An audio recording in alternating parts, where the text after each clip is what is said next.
क्रांति की शुरुआत जो है वो दूसरों से उम्मीद रखकर नहीं होती है। क्रांति की शुरुआत होती है खुद क्रांति बनने से।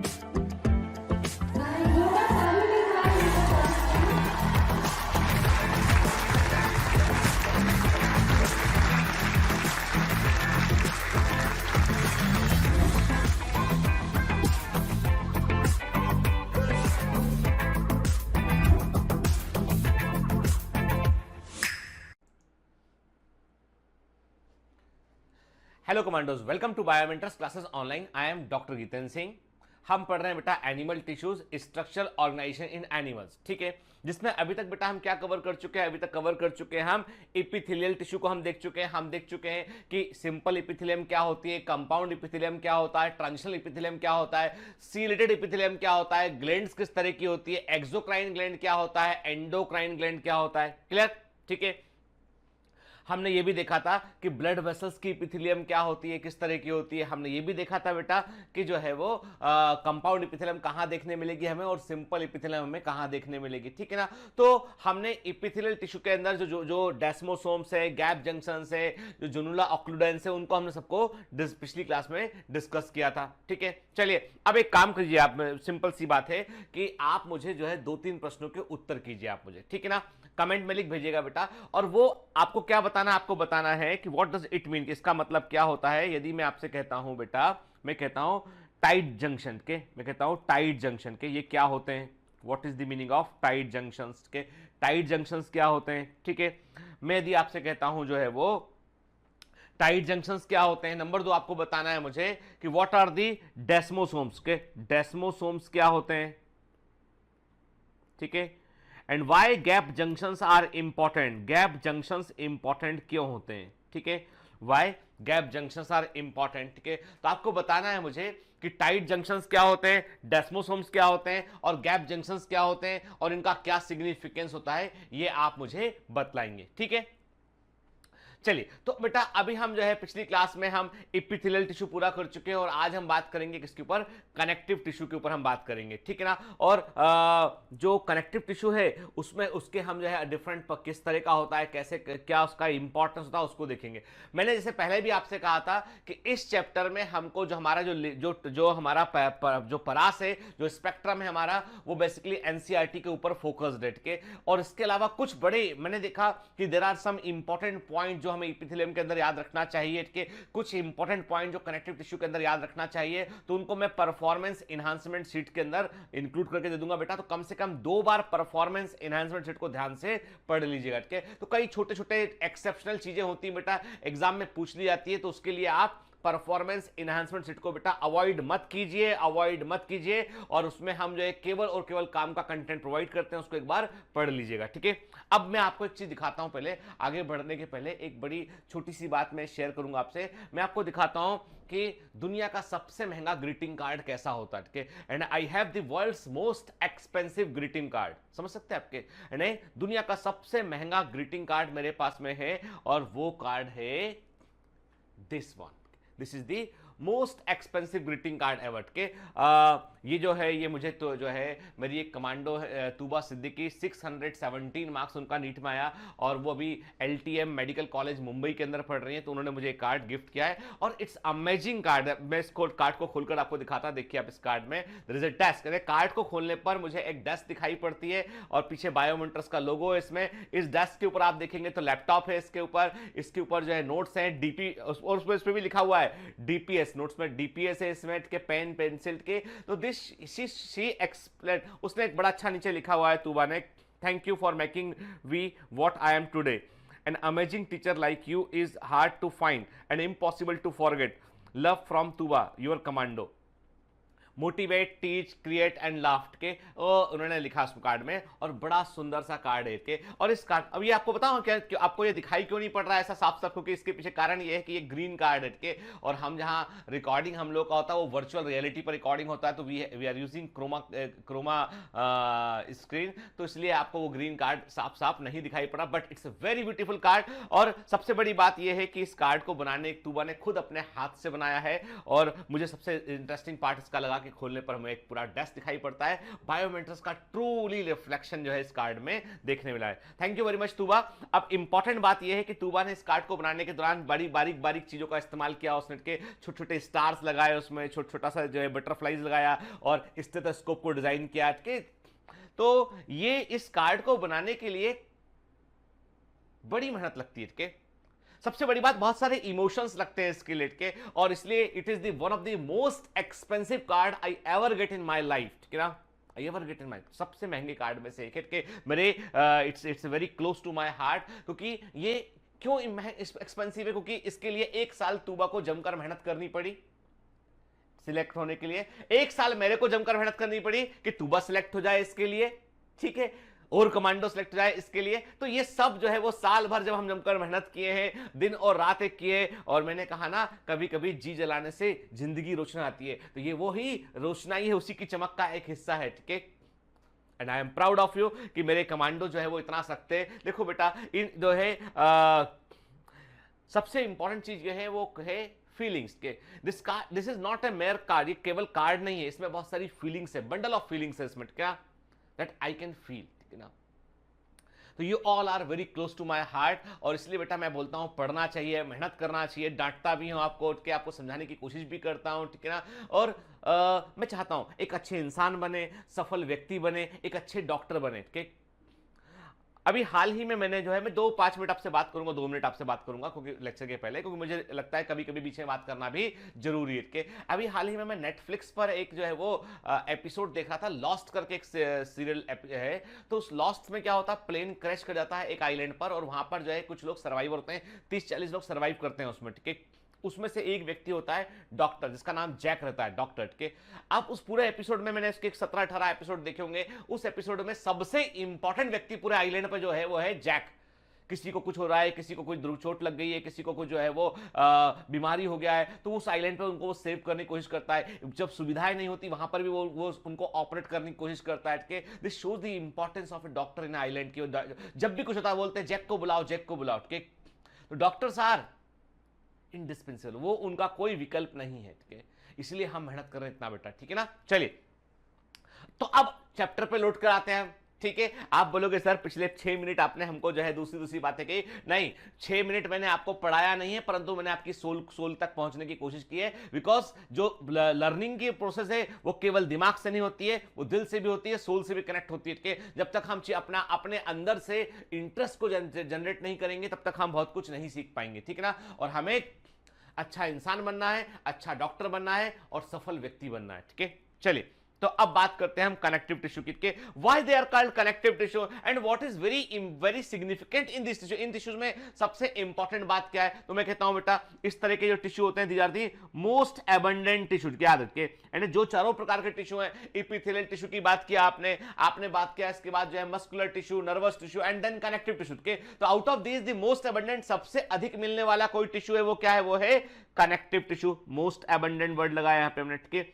Wide spread and varied of all tissues type in the body के, ये पूरे शरीर में सब जगह फैला होता है, और इसके कई सारे वेरिएशन देखने मिलते हैं, और डिफरेंट टिश्यू को इसके फंक्शन को ये सपोर्ट करते हैं के। और ये अब चूंकि इसके वैरायटी ऑफ टाइप है, कई तरह के कनेक्टिव टिश्यू हो सकते हैं, इसलिए कई तरह के ये फंक्शन कर सकते हैं के।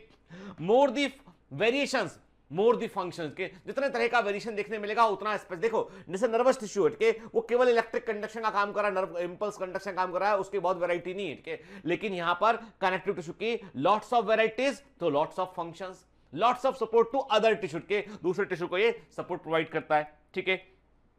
अब देखते हैं इसको इसका हम एक फ्लो चार्ट देखते हैं, और देखो बेटा ऐसा है कि फ्लो चार्ट मैं आपको प्रोवाइड तो कर दूंगा परफॉर्मेंस एनहांसमेंट शीट के अंदर, लेकिन यदि आप बना लेंगे that is well and good के, तो कभी भूलेंगे नहीं उसको के। तो कनेक्टिव टिश्यू को बेटा बेसिकली हमने 3 कैटेगरी में डिवाइड कर रखा है हमके, एंड एक कनेक्टिव टिश्यू को हमने बेसिकली 3 कैटेगरी में डिवाइड कर रखा है। एक है लूज कनेक्टिव टिश्यू, दूसरा है डेंस कनेक्टिव टिश्यू, तीसरा है स्पेशलाइज्ड कनेक्टिव टिश्यू, ठीक है। कनेक्टिव टिश्यू को हिंदी में बोलते हैं संयोजी ऊतक। कई हिंदी वाले बच्चे कंफ्यूज ना कर जाए, इसलिए मैं हिंदी में एक बार ले देता हूं, संयोजी ऊतक, ठीक है। तो कनेक्टिव टिश्यू 3 तरह के होते हैं, loose connective tissue, dense connective tissue और specialise connective tissue. Loose connective tissue के तीन टाइप होते हैं, लूज कनेक्टिव टिश्यू के तीन टाइप होते हैं, एरियोलर टिश्यू, एडिपोज टिश्यू और रेटिकुलर टिश्यू के। एरियोलर टिश्यू होते हैं बेटा, एडिपोज टिश्यू होते हैं और रेटिकुलर टिश्यू होते हैं। डेंस कनेक्टिव टिश्यू के भी दो टाइप होते हैं, डेंस रेगुलर कनेक्टिव टिश्यू और डेंस इररेगुलर कनेक्टिव टिश्यू के, यानी डेंस रेगुलर कनेक्टिव टिश्यू और dense irregular connective tissue. Dense regular connective tissue के फिर जो है हमको जो है वो दो टाइप देखने मिलते हैं। जो डेंस रेगुलर कनेक्टिव टिश्यू के दो टाइप होते हैं, एक होता है व्हाइट फाइब्रस कनेक्टिव टिश्यू, दूसरा होता है येलो इलास्टिक कनेक्टिव टिश्यू के। ठीक है, व्हाइट फाइब्रस कनेक्टिव टिश्यू, दूसरा होता है येलो इलास्टिक कनेक्टिव टिश्यू।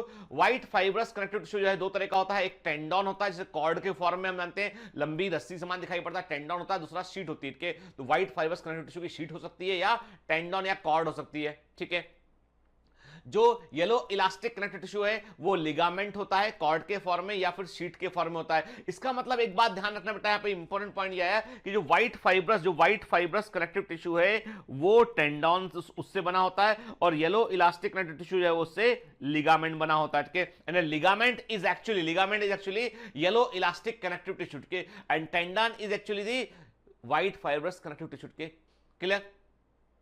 ठीक है बेटा, फिर अब हम देखेंगे आगे कि लिगामेंट और टेंडन में क्या फर्क होता है, अभी दिमाग में रखिए इस चीज को। के फिर आते हैं स्पेशलाइज्ड कनेक्टिव टिश्यू की बात करते हैं। स्पेशलाइज्ड कनेक्टिव टिश्यू तीन तरह के होते हैं, कार्टिलेज, बोन एंड ब्लड के। कार्टिलेज, बोन एंड ब्लड के। कार्टिलेज तीन तरह के होते हैं, हाइलिन कार्टिलेज, फाइब्रस कार्टिलेज और इलास्टिक कार्टिलेज। हाइलिन कार्टिलेज बेटा, फाइब्रस कार्टिलेज और इलास्टिक कार्टिलेज भूलना नहीं है। ठीक है, बोन दो तरह की होती है, कॉम्पैक्ट बोन और स्पॉन्जी बोन्स। कॉम्पैक्ट बोन और स्पॉन्जी बोन के। Blood is the fluid like matrix, fluid के समान तरल अवस्था में होता है ब्लड क्या। ठीक, जो कि एक याद रखिए, blood is a connective tissue, blood is a connective tissue, it is a specialised connective tissue के। Blood is a connective tissue, it's a specialised connective tissue. ठीक है, क्लियर?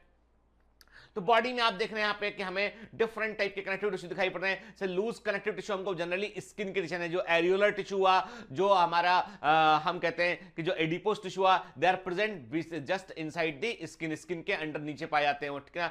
ठीक, फिर हम क्या देखते हैं, जो फाइब्रस कनेक्टिव टिश्यू होता है वो लिगामेंट्स को बनाते हैं, टेंडन को बनाते हैं बेटा के। कार्टिलेज जो होते हैं वो बोन के एंड पर प्रेजेंट होते हैं, एक प्रकार से पेड बनाते हैं, एक प्रकार से दो बोन के बीच में फ्रैक्शन ना, इसलिए वहां पर कार्टिलेज का पेड बना होता है। तो कार्टिलेज जो होता है वो बोन्स के बीच में पेड बनाते हैं ताकि बोन्स के बीच में स्मूथ मूवमेंट हो सके के। तो कार्टिलेज आर वेरी इंपॉर्टेंट के। कई कार्टिलेज ऐसे होते हैं जिनमें ऑसिफिकेशन होता है और वो फाइनली बोन में कन्वर्ट हो जाते हैं के।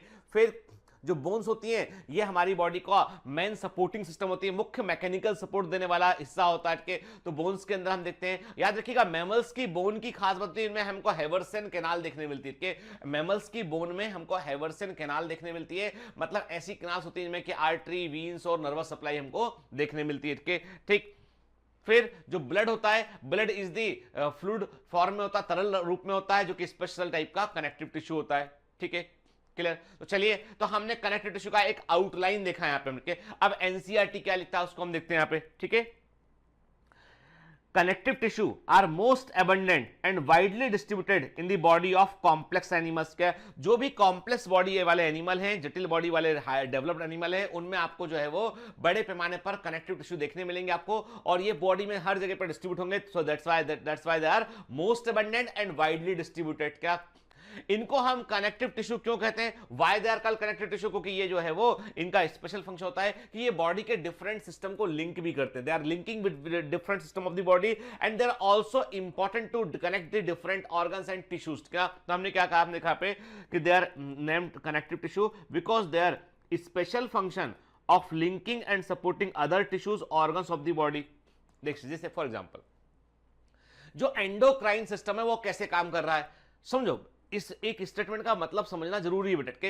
एंडोक्राइन सिस्टम कैसे काम कर रहा है? एंडोक्राइन सिस्टम क्या कर रहा है, वो वास्तव में जो भी सिक्रेशन उसके अंदर जो हार्मोन्स है उसको सीधा ब्लड में रिलीज कर दिया। अब एंडोक्राइन, मैंने कहा ना, जो ग्लैंड्स होती हैं वो तो एपिथेलियल टिश्यू से ड्राइव होती है, ग्लैंड क्या पढ़ा हमने अभी के। तो जो एंडोक्राइन ग्लैंड्स है उसने जो है अपना सिक्रेशन जो है ब्लड में डाल दिया। ब्लड क्या है, एक कनेक्टिव टिश्यू है। ब्लड ने उस हार्मोन को कैरी किया और टारगेट ऑर्गन तक लेके गया, और उस हार्मोन का प्रभाव जो है वो टारगेट ऑर्गन पर पड़ा।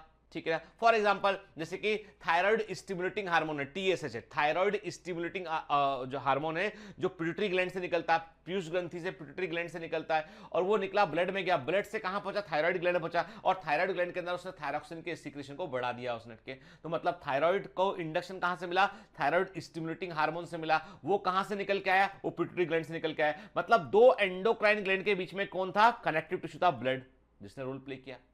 फिर हमारी जो बोन्स होती है, हमारी घुटने की जो बोन्स होती है, हमने कहा कि हमारा जो नी है, हमारा जो नी है, उस नी में क्या होता है कि एक बोन के ऊपर दूसरा बोन ऐसे मूव करता है ना, ठीक है। तो वहां पर जो है वो ऐसा ना हो कि बोन रगड़ने लगे और बोन आपस में जो है फ्रैक्शन से डैमेज आए, तो बीच में कार्टिलेज का पेड़ पाया जाता है। तो again cartilage is a connective tissue, ठीक है। फिर हमारी स्किन के नीचे जो एक्स्ट्रा फैट इकट्ठा होता है, जो हम एक्स्ट्रा फूड है ना, जो भी हम एक्स्ट्रा फूड लेते हैं वो बॉडी में एनर्जी स्टोरेज के लिए इकट्ठा कर लिया जाता है। तो स्किन के नीचे जो है वो एडिपोस टिश्यू का लेयर बनता है, जिसके अंदर फैट सेल्स होती हैं, ठीक है। वो भी क्या है, वो भी कनेक्टिव टिश्यू है। मतलब ये है कि जब एनर्जी की रिक्वायरमेंट होगी तो बॉडी उस फैट सेल को यूज कर लेगी, ठीक है ना। तो कनेक्टिव टिश्यू जो है कई सारे ऑर्गन्स को कनेक्ट कर रहा है, कई सारे सिस्टम को कनेक्ट कर रहा है, कई सारे टिश्यू को कनेक्ट कर रहा है। That's why it is called connective tissue, ठीक है ना, क्लियर। चलिए, they range from soft connective tissue to specialised type. तो अभी देखा हमने देखा कि जो है वो लूज हो सकते हैं, डेंस कनेक्टिव टिश्यू हो सकते हैं, कि स्पेशलाइज्ड टाइप के हो सकते हैं। मतलब ये एरुलर टिश्यू हो सकते हैं, ये एडिपोस टिश्यू हो सकते हैं, ठीक है, ये टेंडन हो सकते हैं, ये जो है वो लिगामेंट हो सकते हैं, ये बोन हो सकते हैं ना, वेराइटी ऑफ टाइप इसका होता है। तो हम कहते हैं कि इनका जो रेंज है वो सॉफ्ट कनेक्टिव टिश्यू से लेकर स्पेशलाइज्ड टाइप का होता है, कि इसमें आपके कार्टिलेज हुआ, बोन हुआ, एडिपोस टिश्यू हुआ, ब्लड, ये शामिल है इसके अंदर, ठीक है ना। याद रखिएगा, वेरी वेरी इंपॉर्टेंट स्टेटमेंट जो एम्स के अंदर बेटा एग्जाम के अंदर आएगा, ठीक है ना, याद रखिएगा, ठीक है, इंपॉर्टेंट स्टेटमेंट है। In all connective tissue except blood the cells secrete fibers of structural protein called collagen और elastin, के याद रखना, के केवल ब्लड को छोड़ दीजिए आपके, यानी केवल ब्लड को छोड़ दीजिए, ब्लड को छोड़कर जितने भी बाकी कनेक्टिव टिश्यू हैं, ब्लड को छोड़कर बाकी जितने भी कनेक्टिव टिश्यू हैं वे सभी स्पेशल टाइप के फाइबर्स को रिलीज करते हैं, और वो फाइबर होते हैं या तो इलास्टिन फाइबर होते हैं या कोलेजन फाइबर होते हैं। इसलिए हमारी बॉडी में सबसे कॉमन जो प्रोटीन है वो कोलेजन प्रोटीन है हमारी बॉडी में, क्योंकि हमारी बॉडी में सबसे अबंडेंट क्या है, सबसे अबंडेंट हमारी बॉडी में क्या है, वो है सबसे बड़ी मात्रा में कनेक्टिव टिश्यू है। और ब्लड को छोड़ के बाकी के कनेक्टिव टिश्यू जो होते हैं वो सब के सब फाइबर को रिलीज करते हैं, या तो इलास्टिन फाइबर रिलीज करेंगे या कोलेजन फाइबर को रिलीज करेंगे वो, ठीक है ना, ठीक। तो ये फाइबर को सीक्रेट करते हैं, ठीक है, क्लियर।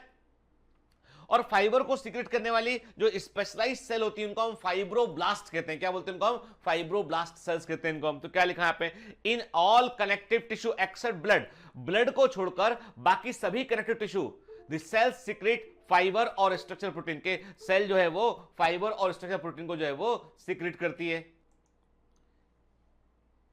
ठीक है बेटा। तो सेल फाइव जो है वो कोलेजन प्रोटीन या इलास्टिन प्रोटीन को सीक्रेट करती है, ठीक है।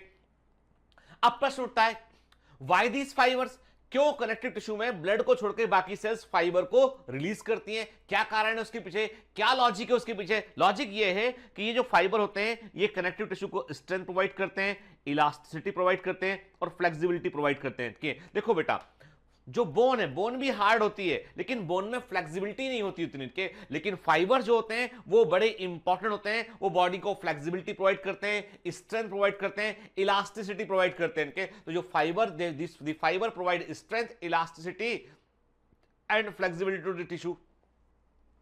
तो जो हमारे जो हम कहते हैं, देखो bone is also a connective tissue, परंतु उसमें ज्यादा कॉम्पैक्ट फॉर्म में फाइबर पाए जाते हैं, ठीक है ना।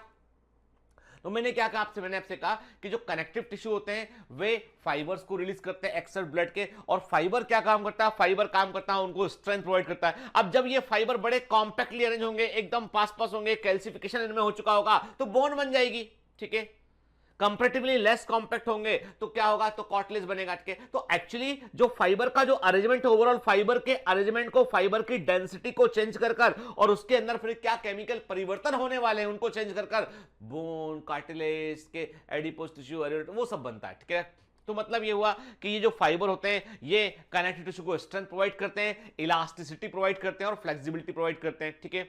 फिर this cells also secrete modified polysaccharide. अब ये जो कनेक्टिव टिश्यू की सेल्स होती हैं ये मॉडिफाइड पॉलीसेकेराइड को भी रिलीज करती हैं। वैरायटी ऑफ टाइप के जो है वो मॉडिफाइड पॉलीसेकेराइड होते हैं, जिसे हम कह सकते हैं हाइलुरोनिक एसिड हुआ के, वो भी देखने मिलेगा मेट के। तो जो साइनोवियल फ्लूइड हुआ, तो जितने भी जो जहां भी हमको इस तरह के जहां पे कनेक्टिव टिश्यू प्रेजेंट है वहां पे हमको बड़े स्पेशल टाइप के पॉलीसेकेराइड जो है वो देखने मिलते हैं, और उसका एक लिस्ट जो है मैं आपको परफॉर्मेंस एनहांसमेंट शीट में दे दूंगा, एक बार पढ़ लीजिएगा। ठीक है, तो अभी हम डिटेल में उस पर बात नहीं करेंगे। तो मैंने आपसे भी कहा कि सेल्स जो होते हैं वो मॉडिफाइड पॉलीसेकेराइड को सिक्रेट करते हैं, जो उन सेल्स के बीच में इकट्ठे होते हैं, ठीक है, फाइबर के बीच में इकट्ठे होते हैं, और फाइनली वो ग्राउंड सब्सटेंस या मैट्रिक्स के रूप में काम करते हैं। जैसे बोन का अपना एक मैट्रिक्स होता है, कार्टिलेज का अपना एक मैट्रिक्स होता है। तो मैट्रिक्स क्या है? मैट्रिक्स वास्तव में क्या है बेटा? वो एक तरह का मॉडिफाइड पॉलीसेकेराइड सिक्रेशन है, ठीक है ना।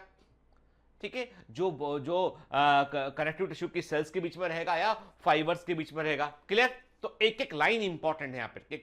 तो मैंने क्या कहा आपसे, जो कनेक्टिव टिश्यू है वो सॉफ्ट से लेके स्पेशलाइज्ड टाइप का हो सकता है। इसमें कार्टिलेज, बोन, ऑडिपोज, ब्लड शामिल है इसके अंदर। ठीक है, ब्लड को छोड़ के बाकी सभी कनेक्टिव टिश्यू जो होते हैं वो फाइबर्स को रिलीज करते हैं, और ये फाइबर कोलेजन या इलास्टिन फाइबर हो सकते हैं। इन फाइबर का क्या फायदा होता है? ये कनेक्टिव टिश्यू को स्ट्रेंथ प्रोवाइड करते हैं, इलास्टिसिटी प्रोवाइड करते हैं। इलास्टिसिटी समझते हो? प्रत्यास्था कि फ्लेक्सिबिलिटी जो है ना, कि देखो इलास्टिक नहीं होगा तो चीजें टूट जाएंगी, तो इसमें मामूली इलास्टिसिटी भी इसको प्रोवाइड करता है, फ्लेक्सिबिलिटी प्रोवाइड करता है। इसके अलावा जो कनेक्टिव टिश्यू की सेल होती है वो मॉडिफाइड पॉलीसेकेराइड को रिलीज करती हैं, जो सेल्स के बीच में और फाइबर के बीच इकट्ठा होता है, और उसे हम मैट्रिक्स कहते हैं, ग्राउंड सब्सटेंस कहते हैं। Clear?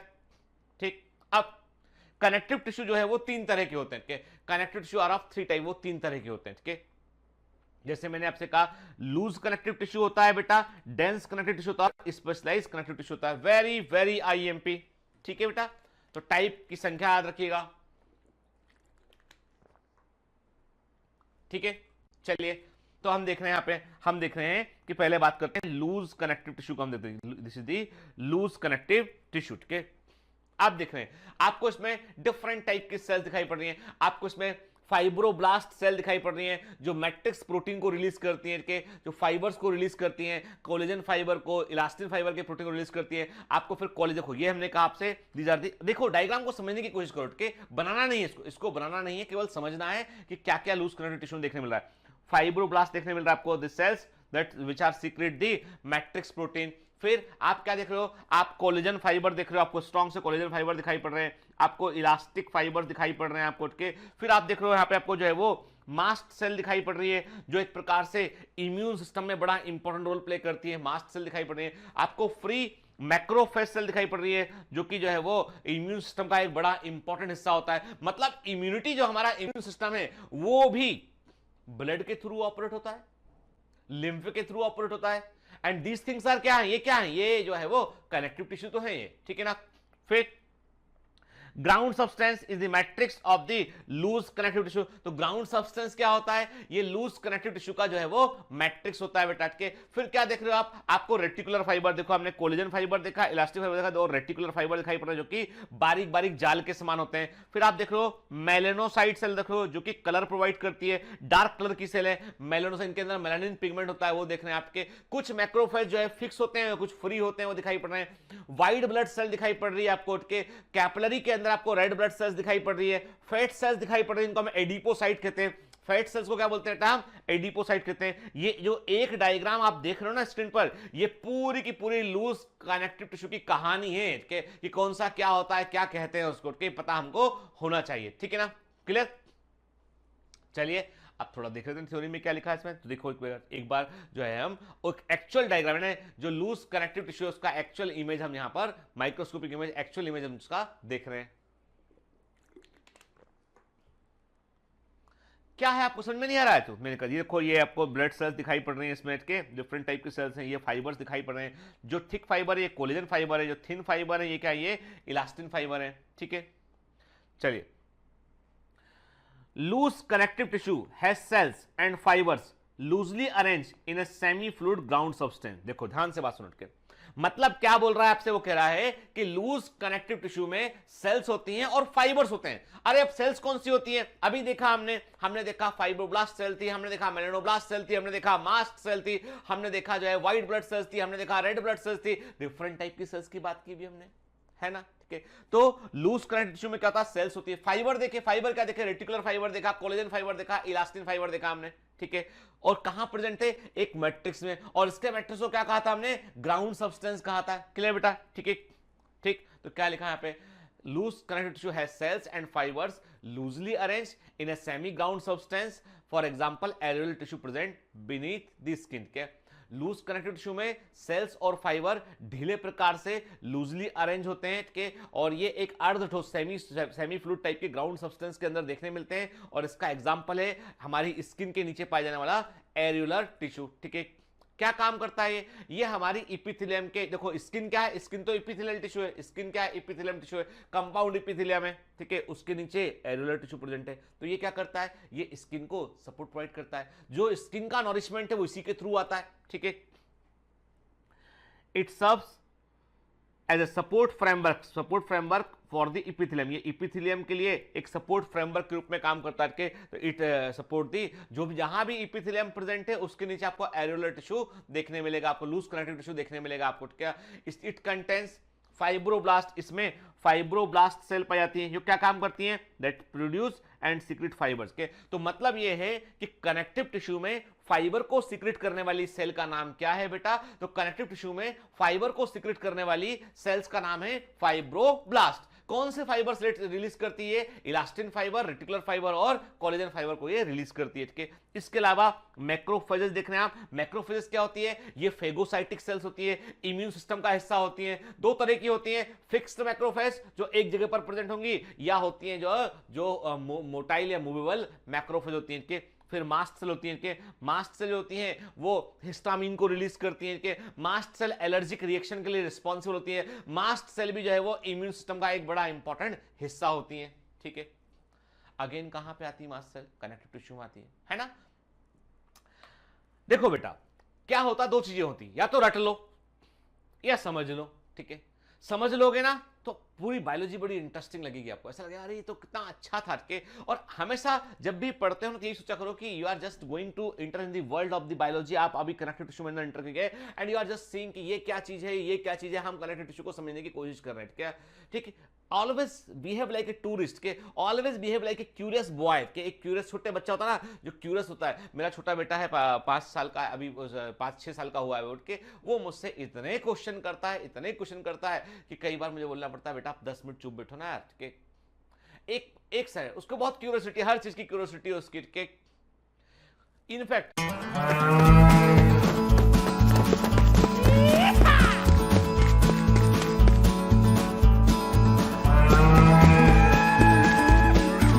Hi, sorry to disturb you in between lecture. But it's important to inform you. You should download Biomentors app from Google Play Store. We need your support, so please take subscription to become an official commando of Biomentors. Bye bye. Continue your lecture. कोई गाड़ी launch होती है, अखबार में newspaper में उसका add आता है, बोलता अच्छा पापा ये हेक्टर लॉन्च हुई है, हेक्टर की क्या खास बात है, सेल्टोस की क्या खास बात है, कि मर्सिडीज में से क्या फर्क पड़ता है। अरे उसको गाड़ियों के बारे में जानना है, उसको जो है वो तमाम चीज़ों के बारे में जानना है, कि जैसे वो जो है अपना उसने देखा कि जो है वो कभी कोई नेटफ्लिक्स में एपिसोड देखते हैं कुछ, या अमेजॉन प्राइम पे कोई एपिसोड देखते हैं, तो उसमें वो उसको भी देख के उसमें 10 क्वेश्चन निकालता है, क्यूरियस माइंड उसका के। और मैं कोशिश ट्राई तो मैं पूरा करता हूँ मैं उसकी क्यूरियोसिटी का सही उत्तर दूं के।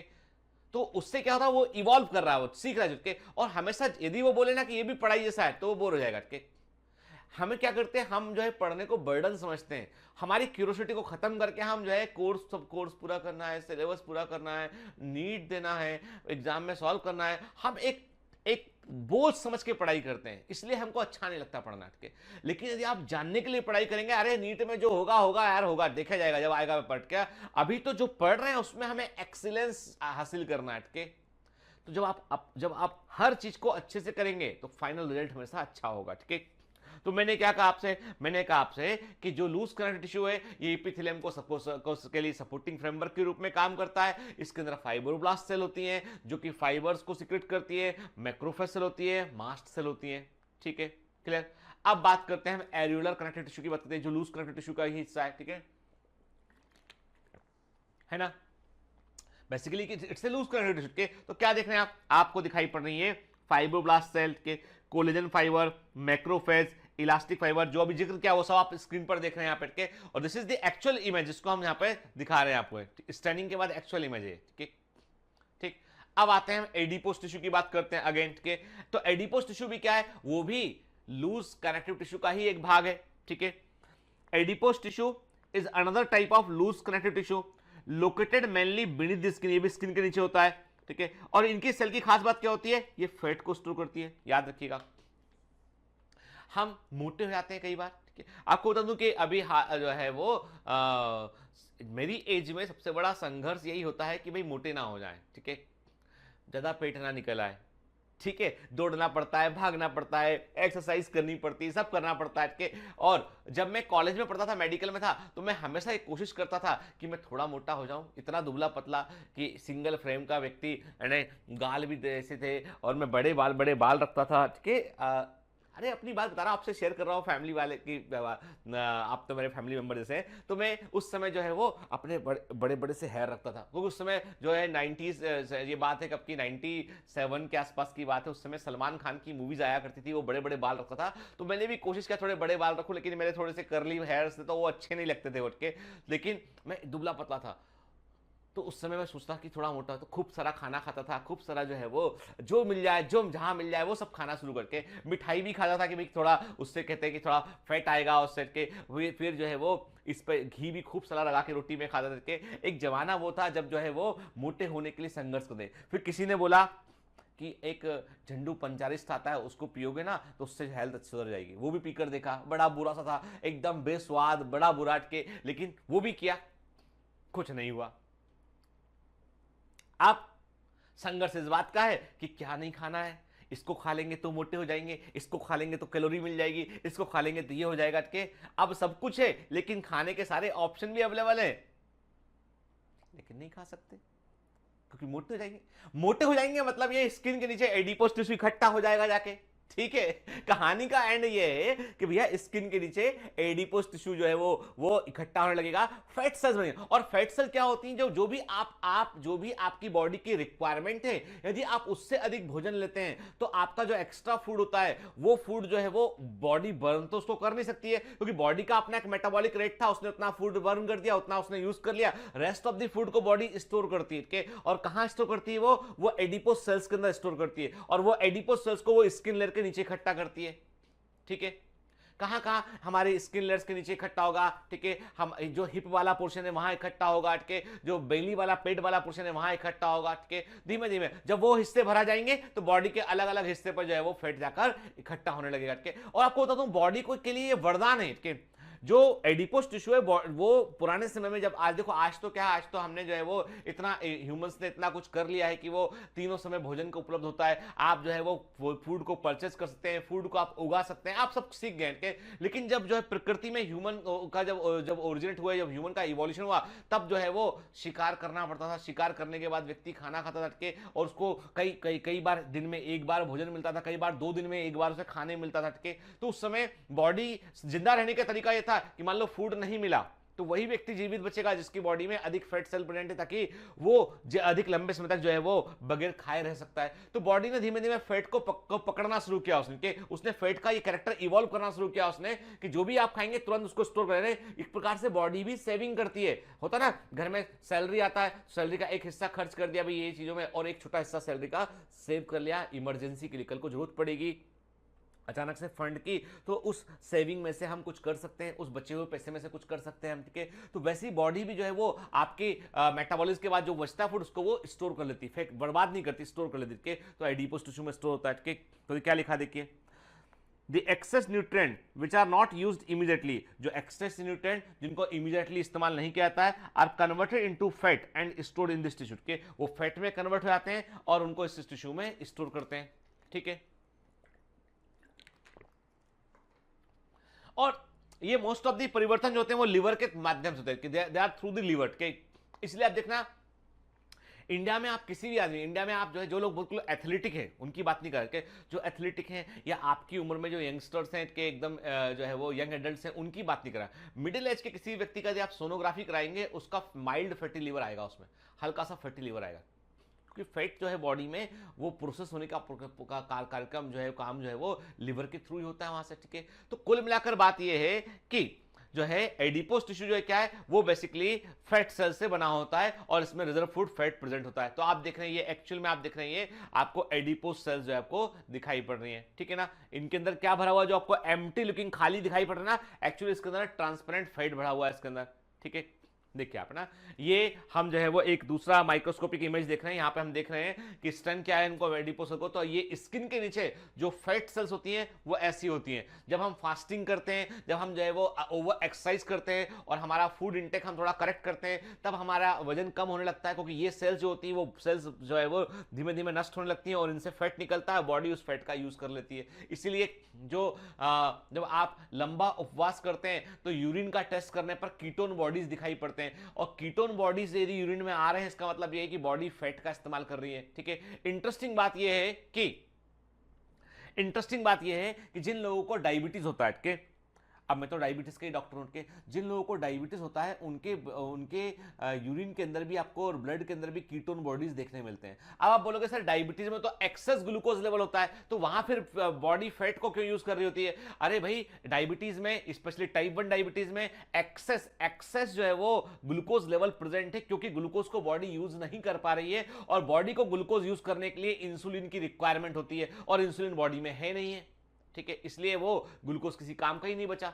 अब ये वैसी वाली बात हो गई है कि आप दूसरी कंट्री में चले गए, आप वहां पे आपकी करेंसी को कोई मानने तैयार नहीं है, तो आप अपनी करेंसी लेके घूमते रहो, आप कोई मतलब का नहीं, कुछ चीज खरीद नहीं सकते आपके। तो बॉडी के साथ वही कंडीशन हो गई है कि उस करेंसी को, जो इंसुलिन जिसके थ्रू ग्लूकोज का यूज हो रहा था, अब इंसुलिन बॉडी में है ही नहीं है, तो बॉडी क्या करती है, जिसमें इंसुलिन की रिक्वायरमेंट ना हो ऐसा केमिकल यूज करती है, तो बॉडी फैट का यूज करने लगती है। और जब जब भी बॉडी फैट का यूज करेगी तब तब कीटोन बॉडीज रिलीज होने लगेंगे, है ना, ठीक है।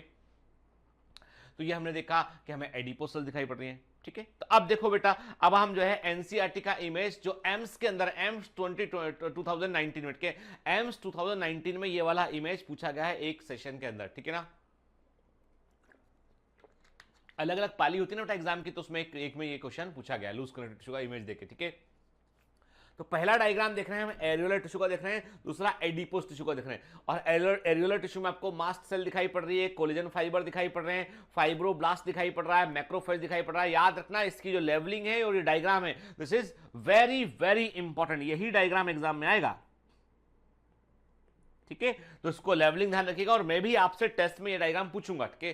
फिर दूसरा एडिपोस टिश्यू है वो दिखाई पड़ रहा है, ठीक है। तो फर्स्ट स्टोरेज एरिया देख रहे हो, बड़ा सा ट्रांसल्यूसेंट दिखाई पड़ रहा है हमको, जो है वो ये है एडिपोस टिश्यू, ठीक है, क्लियर। अब आगे बात करते हैं, fibres and fibroblast are compactly packed in the dense connective tissue के। अब लूज और डेंस कनेक्टिव टिश्यू में फर्क किस बात का है बेटा? भाई लूज और डेंस कनेक्टिव टिश्यू में फर्क इस बात का है कि यहां पर फाइबर्स और फाइब्रोब्लास्ट वो सेल्स हैं जो फाइबर्स को रिलीज कर रही होती है, ठीक है। और फाइबर्स और फाइब्रोब्लास्ट यहां पे कॉम्पैक्ट होंगे, एकदम पास पास पास पास कॉम्पैक्टली अरेंज होंगे। तो क्या बनेगा बेटा? तब बनेगा डेंस कनेक्टिव टिश्यू बनेगा।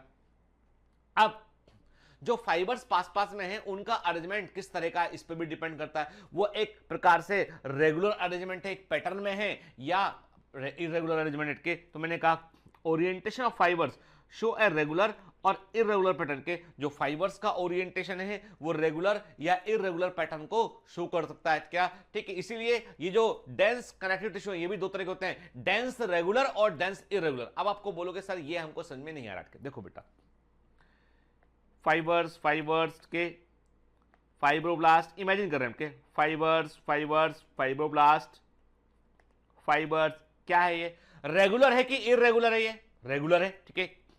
फाइब्रोब्लास्ट फाइब्रोब्लास्ट ये क्या है? ये इर। तो मैंने कहा this is the irregular and this is the regular. एक फर्क हमको समझ में आया यहां पे कि किस प्रकार से जो है वो रेगुलर और इरेगुलर डेंस टिश्यू में जो है वो डेंस कनेक्टिव टिश्यू में फर्क होता है, ठीक है। देखिए आप, this is again the diagram of NCERT. NCERT का ही फिगर 7.5 है और बड़ा इंपॉर्टेंट फिगर है बेटा,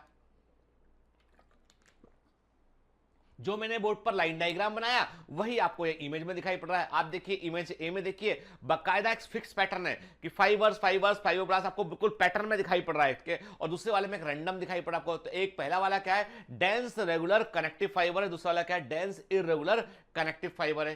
क्लियर, ठीक है। फिर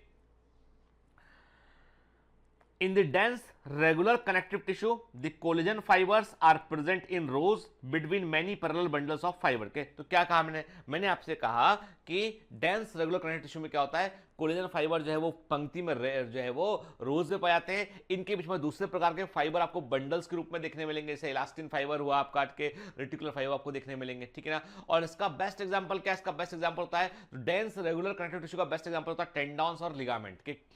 very IMP, one of the frequently asked question, और ये नीट 2019 का एक्सपेक्टेड क्वेश्चन है के। लिख लीजिए इसको, टेंडन क्या होते हैं, किसको जोड़ते हैं, लिगामेंट क्या होते हैं, किसको जोड़ते हैं, पता हमको होना चाहिए। तो टेंडन क्या होते हैं, टेंडन स्केलेटल मसल को बोन से जोड़ने वाले होते हैं बेटा, ठीक है। टेंडॉन्स स्केलेटल मसल को बोन से जोड़ते हैं, मतलब कोई भी मसल, ध्यान समझे, स्केलेटल मसल को स्केलेटल मसल क्यों कहते हैं। स्केलेटल मसल वो मसल होती है जो हमारे स्केलेटल सिस्टम से जुड़ी होती है, और हमारा स्केलेटल जो होता है वो देखो एक बोन है दूसरे, तो ये जो हम मूव कर रहे हैं, जो हम मूव हैंड को जो मूव कर रहे हैं हमके, तो ये क्यों मूव कर पा रहे हैं, क्योंकि यहाँ पे मसल जुड़ा हुआ है, ऐसे खींच रहा है इसको, ठीक है। छोड़ देगा, रिलैक्स हो गया, ठीक है। एक्चुअली में ये एक बोन है, ये एक लीवर है, और यहाँ पे जो है वो एक ज्वाइंट है, ठीक है। तो ये जो मूवमेंट है, this movement is just because of the muscles के। तो मसल्स कैसे जुड़ा है, ये जुड़ा हुआ है बोन से, बोन को खींचता है, छोड़ता है के। और स्केलेटल मसल चूंकि स्केलेटल से जुड़े होते हैं इसलिए उनको स्केलेटल मसल बोलते हैं, वॉलेंट्री मसल बोलते हैं, ठीक है। तो जो स्केलेटल मसल होते हैं बेटा वो बोन से जुड़ते हैं with the help of tendon. किससे, टेंडन के। तो टेंडन क्या होते हैं बेटा, टेंडन जो है वो डेंस रेगुलर कनेक्टिव टिश्यू होते हैं। अब टेंडन के बारे में देखिए क्या क्वेश्चन का मतलब कि टेंडन क्या होते हैं, tendon dense regular connective tissue होते हैं। मेरे साथ बोलो ना, मैं ही बोलता रहूंगा पूरे समय, क्या tendon dense regular connective tissue होते हैं, ठीक है। टेंडन स्केलेटल मसल को बोन से जोड़ते हैं, क्लियर, ठीक है। फिर आते हैं लिगामेंट पे। लिगामेंट क्या होते हैं, बोन टू बोन अटैचमेंट होते हैं, यानी दो बोन को आपस में जोड़ने का काम करते हैं। तो ligament which attaches one bone to the another के, ये भी क्या होता है ताकि बोन जो है वो कहीं ऐसा ना हो कि वो जो है वो बोन का कनेक्शन या जॉइंट वो है वो आसानी से अलग हो जाए। तो दो बोन के बीच में लिगामेंट भी होते हैं, और लिगामेंट का काम क्या होता है, बोन को जोड़े रखना के, मतलब बोन के बीच का जो ज्वाइंट है उसको बनाए रखना, बोन को जोड़े रखना, वो काम होता है इसका लिगामेंट का, ठीक है। तो ligament which attaches one bone to another के, ठीक। अब ध्यान से बात सुनो, को एक क्वेश्चन क्या पूछेगा, लिगामेंट क्या होते हैं, ligaments are the dense regular connective tissue, tendons are the dense regular connective tissue के। Ligament dense regular connective tissue होते हैं और ये बोन से बोन को जोड़ते हैं, टेंडॉन स्केलेटल मसल को बोन से जोड़ता है, ठीक है। देखिए आपके इसमें पहले तो इस इमेज को देखिए, आप देख रहे हैं, आप ये आपको बोन दिखाई पड़ रहा है, मसल दिखाई पड़ रही है, और मसल का अटैचमेंट किससे है, वो टेंडॉन के थ्रू है, देख रहे हैं आप, टेंडॉन के थ्रू है ना। नेक्स्ट इमेज गौर से देखते हैं, यहाँ पे देखिए आपके लिगामेंट देख रहे हैं आप है, तो ये हमारा नी ज्वाइंट है, नी ज्वाइंट में हम देख रहे हैं कि जो लिगामेंट दिखाई पड़ रहा है ये लिगामेंट है जो वाकई में जो है वो जोड़ रहा होता है, दोनों बोन्स के बीच में प्रेजेंट होता है, ठीक है ना, ठीक है ना। और टेंडॉन क्या है, टेंडॉन जो है वो मसल्स को जोड़ रहा है, किससे, बोन से, है ना।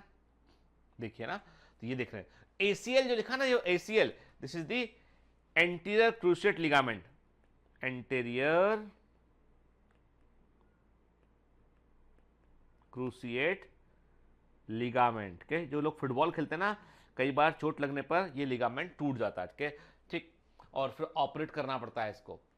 अभी आपको पता नहीं, आपको मालूम बताया नहीं, बताया मैंने कभी, कि अभी संजय सर जो है उनका बेटा जो है वो मेडिकल कॉलेज में के संजय सर जो केमिस्ट्री पढ़ाते हैं अपने यहाँ पे, तो संजय सर जो है उनके दोनों बच्चे डॉक्टर, आपको पता है उनके दोनों बच्चे डॉक्टर हैं। तो एक प्रतिभा है, दूसरे बच्चे का नाम है, उसका नाम थोड़ा सा भूल रहा हूँ, के तो सर का जो बेटा है वो फुटबॉल अच्छा खेलता है, एक मैच, एक कॉलेज के एक मैच के दौरान जो है वो गिर पड़ा, लगा तो उसके बाद उन्होंने जो है वो उसका जब एक्सरे वगैरह कराया तो उन्होंने मुझे को उसका व्हाट्सएप इमेज भेजा, तो मैंने उसको देख के कहा कि सर ये जो है इसको जो है बेटे को आपके को जो है वो एंटीरियर क्रूसेट लिगामेंट में मुझे लगता है कि गड़बड़ है कुछ थोड़ा सा, एक बार दिखा लो ऑर्थोपेडिक सर्जन को। ठीक है, वो किसी डॉक्टर को दिखाया अपने कॉलेज में कि जो भी अपने सीनियर थे उनको दिखाया, उन्होंने बोला हाँ ठीक है देखते हैं इसको करते हैं के, फिर फाइनली जो है वो किसी डॉक्टर को दिखाया तो उन्होंने बोला कि नहीं इसको ऑपरेट करना पड़ेगा। उसका ऑपरेशन हुआ उसका एंटीरियर क्रूसेट लिगामेंट का, जो इसको जो है वो कनेक्ट करना पड़ा, वो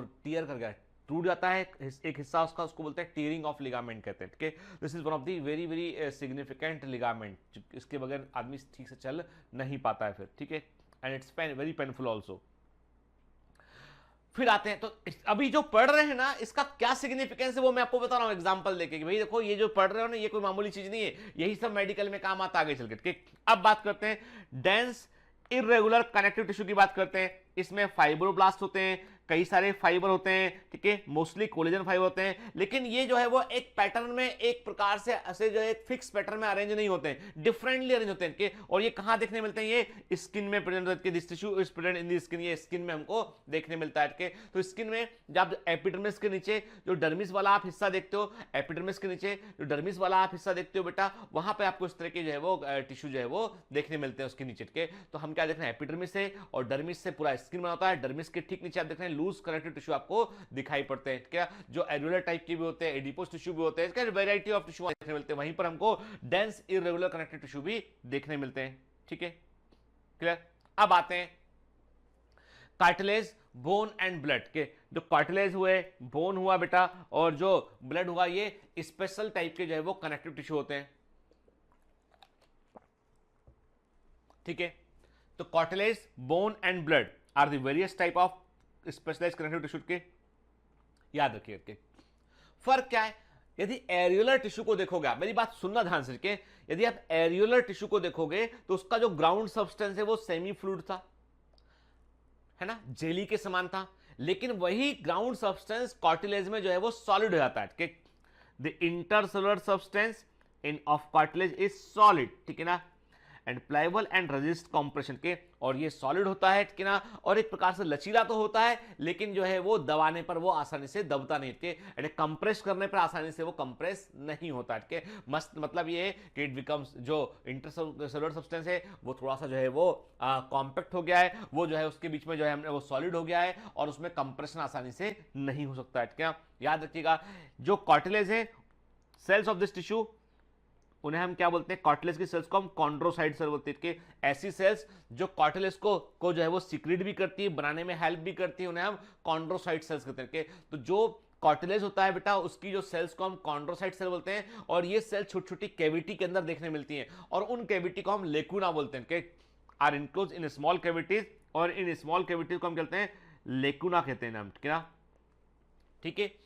जो कार्टिलेज के अंदर जो सेल देखने मिलती है उन्हें हम कॉन्ड्रोसाइट सेल्स कहते हैं बेटा, और कॉन्ड्रोसाइट सेल छोटी कैविटी के अंदर होती है, और वहीं से वो मैट्रिक्स को रिलीज करती रहती है, ठीक है। और इन सेल्स को क्या बोलते हैं? इन छोटी कैविटीज को हम लेकुना कहते हैं, ठीक है। देख रहे हैं आप, इमेज में दिखाई पड़ रहा है हमको, ठीक है।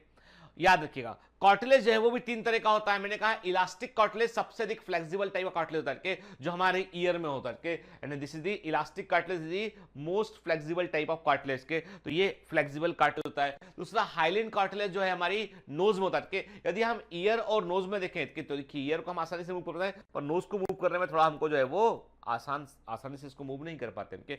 तो जो हाइलिन कार्टिलेज है वो हमारे रिब्स में होता है, नोज में होता है, it is the second most flexible. के फाइब्रो कार्टिलेज जो है वो सबसे कम फ्लेक्सिबल होता है, और ये नी में और वर्टिब्री में आपको देखने मिलता है कि हमारे नी ज्वाइंट के बीच में जो है वो फाइब्रो कार्टिलेज होता है, नी ज्वाइंट में के, और हमारी वर्टिब्री के में भी फाइब्रो कार्टिलेज देखने मिलता है, ठीक है। तो मैंने क्या कहा आपसे कि कार्टिलेज जो है वो इलास्टिक कार्टिलेज मोस्ट फ्लेक्सिबल है, हाइलिन कार्टिलेज जो है वो सेकंड मोस्ट फ्लेक्सिबल है, और सबसे कम फ्लेक्सिबल होता है फाइब्रो कार्टिलेज। कौन सा कहां मिलता है? एग्जांपल भी देखा हमने, इलास्टिक कार्टिलेज ईयर में है, हाइलिन कार्टिलेज नोज और रिब्स में है, और फाइब्रो कार्टिलेज कहां है? वो नी और वर्टिब्री में है, ठीक है ना। और देखिए आप नी में आप जो फाइब्रो कार्टिलेज देख रहे हैं, आप देख रहे हैं कि आपको नी में ज्वाइंट में जो है यहाँ पे साइनेबल फ्लूइड प्रोटीन, वहां पे आपको कार्टिलेज का एक पैड दिखाई पड़ रहा है, और ये पैड यदि ये पैड जो है वो नष्ट होने लगे, डिस्ट्रॉय होने लगे के, तो क्या होगा बेटा, उससे जो है वो कार्टिलेज का डिस्ट्रक्शन इससे हो जाए तो उससे क्या होगा, बोन्स आपस में रगड़ाएंगी और यहां पे कंडीशन बनेगी ऑस्टियोआर्थराइटिस, ऑस्टियोआर्थराइटिस, ठीक है ना। यहां पर जो है चलने के दौरान घुटनों में तेज दर्द होगा, ठीक है, व्यक्ति चल नहीं पाएगा उठ के, तो यहां पर इस कंडीशन को क्या होता है, ऑस्टियोआर्थराइटिस बोलते हैं इसको हम, ये हमको देखने मिलेगा, ठीक है। तो यहां पे बेसिकली क्या हुआ, कार्टिलेज जो है वो कार्टिलेज जो है वो डैमेज हो गया यहाँ पे, ठीक है ना, क्लियर। फिर आप देख रहे हैं अब कार्टिलेज बॉडी में बड़े इंपॉर्टेंट होते हैं, कई जगह देखने मिलते हैं, जैसे आप देख रहे हैं कि आपको रिब्स में आपको कॉस्टल कार्टिलेज देखने मिलेगा आपको, के जहां जहां भी जॉइंट्स होते हैं वहां पे आर्टिकुलर कार्टिलेज देखने मिलेगा आपको, क्या। फिर आप क्या देख रहे हैं, आपको ट्रेकिया के अंदर भी जो है कार्टिलेज देखने मिलेंगे, थायराइड कार्टिलेज देखने मिलेगा आपको यहाँ पे के, और तो मतलब ये है कि कार्टिलेज आपको कई बॉडी में कई बड़ी इंपॉर्टेंट जगह पर आपको देखने मिलेंगे। फॉर एग्जाम्पल आप देखिए जो ट्रेकिया है, ट्रेकिया एक ट्यूब के समान है, ठीक है। तो ट्रेकिया का ट्यूब जो है वो इसलिए जरूरी है क्योंकि हम सांस ले सकें, हम के कहीं ऐसा ना हो कि ट्रेकिया जो है कभी दब जाए, ट्रेकिया दब जाए और ट्यूब जो है वो कोलैप्स कर जाए। सोचिए ना आप, इमेजिन करके कि जैसे ईसोफेगस है, ईसोफेगस जो है उससे हम फूड अंदर लेते हैं, ठीक है। ईसोफेगस ऐसा भी हो सकता है, आप फूड अंदर लेते, ये नैरो हो गया, ठीक है, ज्यादा फर्क नहीं पड़ेगा, ठीक है ना। आप फूड लोगे पेरिस्टाल्सिस होगा और आप फूड को आगे ले लेगा के, लेकिन ट्रेकिया जो है, ट्रेकिया कोलैप्स कभी नहीं होना, trachea should always be remain up position के, ट्रेकिया कभी कोलैप्स नहीं होना चाहिए, ट्रेकिया वैसा का वैसा रहना चाहिए। यदि ट्रेकिया दब गया तो प्रॉब्लम यह है कि उसके दबने पर सांस नहीं ले पाएंगे, ठीक है। तो ईश्वर ने क्या किया, ट्रेकिया में एक कार्टिलेज का रिंग डाल दिया, जिसको हम जो है हम देखते हैं कि this is the cartilage, trachea cross section में देख रहे हैं तो this is the cartilage ring, ये सी शेप का होता है, सी शेप का आपको जो है कार्टिलेज का रिंग ट्रेकिया में देखने तक के, तो trachea is having C shape ring के, सी के समान आपको रिंग जो है ट्रेकिया में देखने, देखिए ध्यान के आप देख रहे हैं, आपको जो है वो हाइलिन कार्टिलेज से बना हुआ आपको सी शेप का जो है वो रिंग जो है वो देखने मिल रहा है ट्रेकिया के अंदर, ठीक है ना, क्लियर, ठीक है। डिटेल में आगे बात करेंगे हम इस पे। तो देखिए, तो जो एनसीईआरटी का इमेज है वो ये कि आपको कोलेजन फाइबर दिखाई पड़ रहे हैं, कार्टिलेज सेल दिखाई पड़ रही है, कार्टिलेज सेल को हम कॉन्ड्रोसाइट कहते हैं, और ये सेल एक पर्टिकुलर कैविटी के अंदर दिखाई पड़ रही है, उस कैविटी को हम लेकुना कहते हैं, ठीक है, क्लियर। अब आगे बात करते हैं कि most of the cartilage in vertebrate embryo are replace by bones in the adult के, हम जब एम्ब्रियोनिक कंडीशन होते हैं तो हमारी बॉडी में पूरे बॉडी में कार्टिलेज ही होते हैं, के आगे जाके कार्टिलेज और अधिक कॉम्पैक्ट होते हैं तो बोन बन जाता है, के तो धीमे धीमे कार्टिलेज जो है बोन्स में कन्वर्ट होते हैं जब व्यक्ति का जन्म होता है उस समय, ठीक है ना। एडल्ट जो व्यक्ति होता है उसमें जो है वो ऑलमोस्ट कई सारे कार्टिलेज बोन में कन्वर्ट हो चुके होते हैं, ठीक है। The cartilage is present in the tip of, cartilage कहां देखने मिलता है आपको, ध्यान रखिए, कार्टिलेज देखने मिलता है आपको जो है वो in the tip of nose की टिप पर देखने मिलता है, outer ear joint, outer ear के ज्वाइंट में देखने मिलता है आपको, के between adjacent bones of vertebral column हुआ, लिम्स हुआ के, और जो है वहां पे हमको हैंड्स पे हमको ये कार्टिलेज जो है वो देखने मिलते हैं, ठीक है। अब बात करते हैं हम बोन्स के बारे में, के तो बोन क्या होता है बेटा, bone hard, again hard, but it is more hard as compare to the cartilage, क्योंकि यहां पर ओसिफिकेशन के दौरान कैल्शियम का बड़े पैमाने पर डिपॉजिट होता है, यहां पर कैल्शियम बड़े पैमाने पर डिपॉजिट होता है और कैल्शियम इसको सॉलिडिफाई कर देता है, ठीक है ना। तो ये नॉन प्लीवेबल ग्राउंड सब्सटेंस होता है, याद रखिए कार्टिलेज में क्या था, कार्टिलेज में ग्राउंड सब्सटेंस थोड़ा लचीला था, यानी वो कंपैरेटिवली जो है वो प्लीवेबल था, लचीला था, यहाँ पे जो है ग्राउंड सब्सटेंस जो है वो एकदम हार्ड होता है पेट के, और क्योंकि यहाँ पर कैल्शियम सॉल्ट बड़ी मात्रा में जमा होते हैं, ठीक है ना।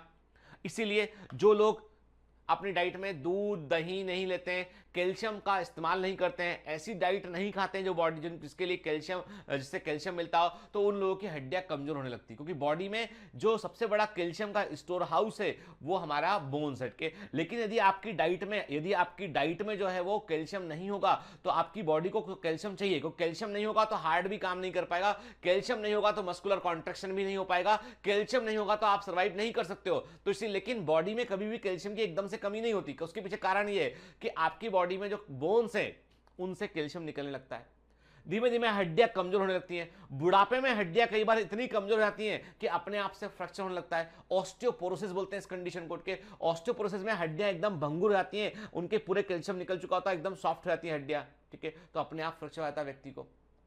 ऑस्टियोपोरोसिस की पहले की कंडीशन को ऑस्टियोपेनिया कहते हैं, जिसमें कि कैल्शियम लेवल जो है ड्रास्टिकली कम हो जाता है। तो वैसे में कैल्शियम आपको जो है वो कई बार इंजेक्ट करना पड़ता है और कई बार कैल्शियम आपको जो सप्लीमेंट के रूप में देना पड़ता है। इसलिए अपनी डाइट में कर्ड हुआ, यदि आपको सूट करता है तो दही का इस्तेमाल कीजिए, दूध का इस्तेमाल कीजिए कि कैल्शियम जो है वो आप, यदि आपको ये चीजें सूट नहीं करती तो you can take calcium supplement also, ठीक है। हाँ, तो कहां थे हम? Bones have a hard and non pliable ground substance rich in calcium salt and collagen fibre which give bone its strength. क्या? तो वास्तव में जो कोलेजन फाइबर कॉम्पैक्टली अरेंज होते हैं, कैल्शियम यहां पर जब पर प्रेजेंट होता है, इससे जो है बोन मजबूत हो जाती है। क्या? It is the main tissue that provide structural frame of the body. हमारी बॉडी का स्ट्रक्चर फ्रेम जो है, जैसे हम खड़े हैं कि this is just because of the bones के, तो हमारी बोन्स जो होती है वो स्ट्रक्चरल फ्रेमवर्क हमको प्रोवाइड करती है, जैसे हम देख सकते हैं इमेज के। And this is the all, ठीक है, हम देख रहे हैं फ्रंट से देख रहे हैं, बैक से देख रहे हैं, साइड व्यू देख रहे हैं, यानी हम जो है वो वेंट्रल, डॉर्सल एंड हम जो है वो लेटरल व्यू जो वो भी देख रहे हैं यहाँ पे। तो हम क्या देख रहे हैं? हमारी बॉडी का जो स्ट्रक्चर फ्रेमवर्क है, जो फ्रेमवर्क है वो किस पे डिपेंड कर रहा है? यानी वो पूरा फ्रेम, जिस फ्रेम पर हमारी बॉडी टिकी हुई है, वो फ्रेम क्या है? वो फ्रेम बोन से बना होता है। तो bones are very very important, ठीक है ना।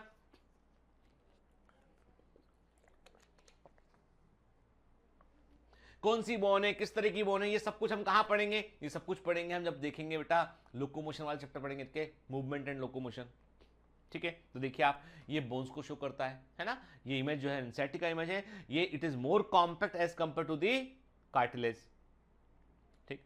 Bone support and protect software tissue organ के, बोन सॉफ्टवेयर टिश्यू और ऑर्गन को सपोर्ट करती है, प्रोटेक्ट करती है। जैसे कि हम बात करते हैं रिब्स हुआ, रिब्स क्या है? वो हमारे लंग्स को प्रोटेक्ट करती है, सपोर्ट करती है उसके फंक्शन को, ठीक है ना बेटा, है ना, ठीक है। और हमारा जो स्कल है वो ब्रेन को प्रोटेक्ट करता है ना, ठीक है।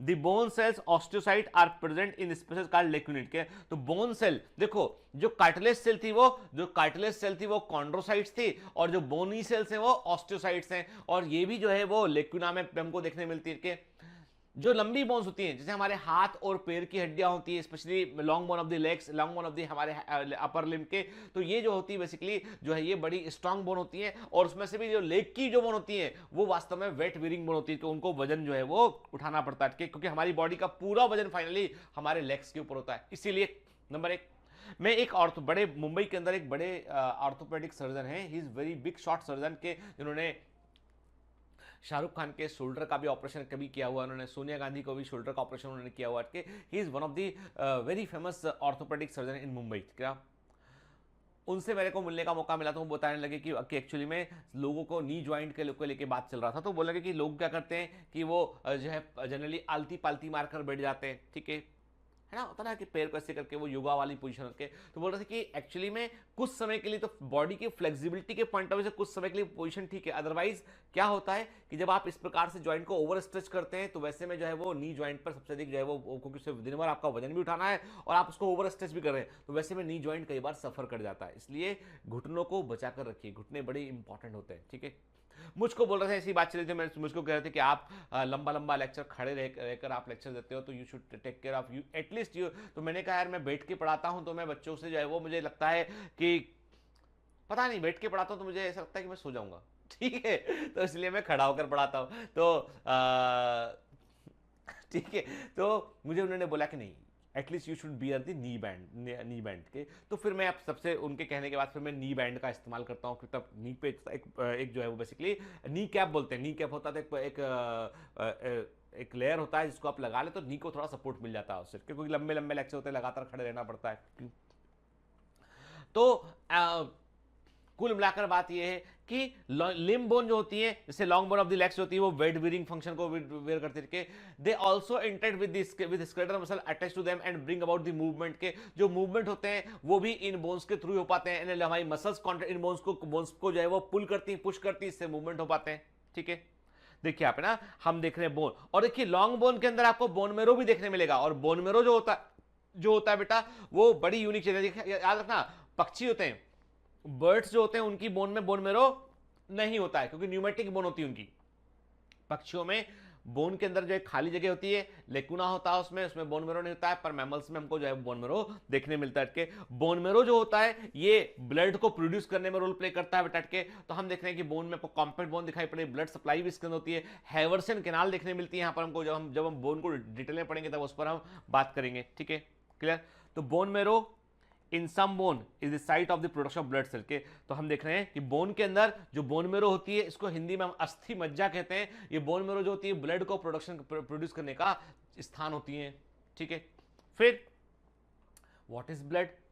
Blood is A fluid connective tissue के, तो ब्लड जो होता है it's a fluid connective tissue के, ये एक तरह का जो है तरल कनेक्टिव टिश्यू होता है जिसमें प्लाज्मा शामिल होता है, रेड ब्लड कार्पसेल्स शामिल होता है, आरबीसी शामिल होता है, व्हाइट ब्लड सेल्स शामिल होती है इनके, और प्लेटलेट शामिल होते हैं। अब ये आरबीसी क्या काम करती है, डब्ल्यूबीसी कितने तरह का होता है, प्लेटलेट कैसे बनता है, के प्लाज्मा का कंपोजिशन क्या होता है, ये सब अभी यहां पर नहीं पढ़ना है, ये सारा का सारा डिस्कस करेंगे हम सर्कुलेटरी सिस्टम के अंदर, ठीक है ना, क्लियर। तो क्या होगा, अभी ये टॉपिक यदि हमने यहां पे डिस्कस किया तो यही टॉपिक फिजियोलॉजी बन जाएगा और फिर अनंत काल तक चलता रहेगा, ठीक है। तो वैसा हमें नहीं करना है, तो अभी इसको हम जो है इसके टॉपिक, एक्चुअली जो एनिमल टिश्यू वाला चैप्टर है ये बेसिकली इंट्रोडक्शन है कि टिश्यू किस तरह के होते हैं, तो यहां पे इंट्रोड्यूस कर लेते हैं ये किस तरह का टिश्यू होता है, और जब मेन जब फिजियोलॉजी पढ़ेंगे तब वहां पर उसको हम डिस्कस करेंगे, ठीक है। तो मैंने क्या कहा आपसे कि ब्लड क्या है, basically it's a fluid connective tissue, एक तरह का कनेक्टिव टिश्यू होता है जो तरल होता है। Blood is a connective tissue जो कि तरल होता है, इसमें plasma, red RBC, WBC, platelet शामिल होते हैं, और इसका मेन फंक्शन क्या होता है, ये वेरियस सब्सटेंसेस का ट्रांसपोर्ट करता है। एक्सक्रीटरी सिस्टम भी काम नहीं कर सकता इसके बगैर, ना इसके बगैर जो है वो रेस्पिरेटरी सिस्टम काम कर सकता है, ना इसके बगैर डाइजेस्टिव सिस्टम काम कर सकता है। भाई डाइजेशन हुआ, इंटेस्टाइन से फूड को एब्जॉर्ब किया, कहां गया फूड, ब्लड में, ब्लड से लिवर तक पहुंचाया, बॉडी तक पहुंचाया, ठीक है। लंग्स ने जो है वो ऑक्सीजन लिया, कहां गया, ब्लड में गया, ब्लड से बॉडी को सबने सप्लाई किया। एक्सक्रीटरी सिस्टम के उसमें भी जो ब्लड है, ब्लड को जो है वो किडनी के थ्रू छान रहा है, तो ब्लड ही तो लेके आ रहा है, पूरी सेल से बॉडी से एक्सक्रीटरी ब्लड लेके आ रहा है, किडनी तक पहुंचा रहा है। तो मतलब ब्लड जो है वो तो एक प्रकार का पोस्टमैन है, जहां जहां जो काम करना है वो ब्लड के थ्रू ही काम हो रहा है, ठीक है। तो ये बड़े इंपॉर्टेंट कनेक्टिव टिश्यू होते हैं, ठीक है। देखिए आप, है ना, तो हम देख रहे हैं ब्लड के अंदर आपको रेड ब्लड सेल्स के ब्लड वेसल्स में से निकलती हुई दिखाई पड़ रही है आपको, WBC, plasma, these all are the जो है वो ब्लड के अंदर ये पाई जाती हैं, ठीक है। चलिए, अब इसका मतलब ये हुआ कि यहां पर हमारा कनेक्टिव टिश्यू पूरा हो गया, लेकिन क्लियर कर दूं कि जो भी बेटा एक्स्ट्रा इंफॉर्मेशन इसके अलावा इंपॉर्टेंट है तब ही, ठीक है। If I found कि some information is very important and relevant to our examination, then I will give it in the performance enhancement sheet, ठीक है ना।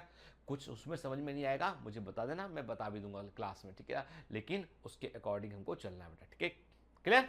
चलिए, तो जोश के साथ पढ़ते हैं, पूरी मेहनत से पढ़ते हैं, पूरी शिद्दत से पढ़ते हैं, है ना, यकीन के साथ पढ़ते हैं, प्रतिज्ञा के साथ पढ़ते हैं। अरे प्रतिज्ञा का मतलब बोल रहा हूं मन, ठीक है, इसका मतलब मैं बोल रहा हूं कि हमने शपथ ली है कि हमें पढ़ना है, एग्जाम को सिलेक्ट करना है बैठ के और सफल होकर दिखाना है। All the best. Hi. To become an official commando of Biomentors, join us at www.biomentors.online. Here you can solve daily practice papers, an online test. You can download performance enhancement sheets. You can track your progress. You can interact with other fellow commandos. Join us and prepare yourself. It's a commando training for your success. Download Biomentors online app from Google Play Store.